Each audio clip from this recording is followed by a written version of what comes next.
जी अस्सलाम वालेकुम। हम लोग अगर इंफॉर्मेशन दें कि हेल्दी इन्वायरमेंट कौन सा है और अनहेल्दी इन्वायरमेंट कौन सा है जो औरतों के लिए ज़रूरी है,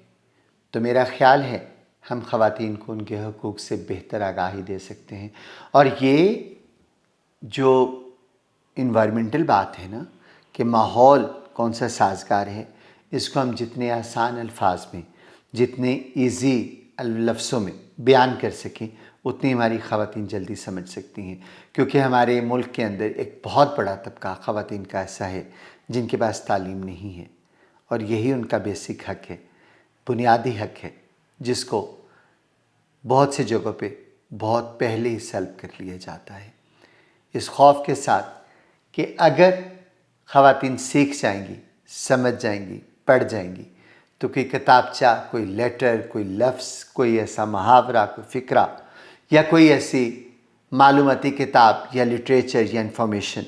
वो ना ले लें जिस पे उनको ये समझ आ जाए कि माशरा उनके लिए क्या हकूक़ रखता है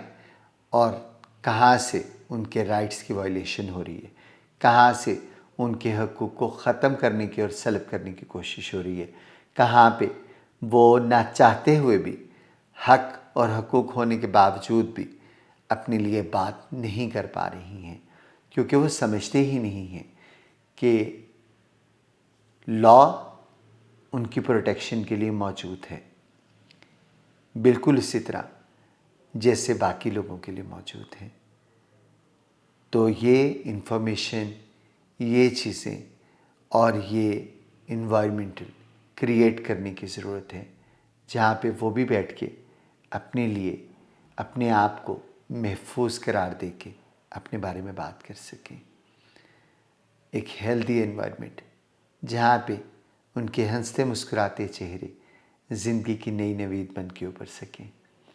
हमें ऐसी जगह, ऐसे माहौल बनाने की ज़रूरत है जहाँ पे वो अपनी शनाख्त के साथ बैठ के अपने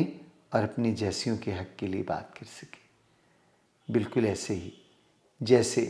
बाकी जेंडर एग्जिस्ट करते हैं। इसी तरीके से हम women gender identity and trans women gender identity के लिए भी एक हेल्दी लाइफस्टाइल क्रिएट कर सकते हैं, और ये तभी होगा जब आप हमारा साथ देंगे, क्योंकि माशरे को बदलना है तो औरत को पढ़ाना होगा। औरत समझदार होगी, पढ़ी लिखी होगी, तो आपके घर से तब्दीली का आगाज़ होगा। छोटी सी बात है, पर है पते की, समझ जाएंगे तो ज़िंदगियाँ, चीज़ें और आसान होती चली जाएंगी। अपना ख्याल रखिए। अल्लाह हाफ़िज़।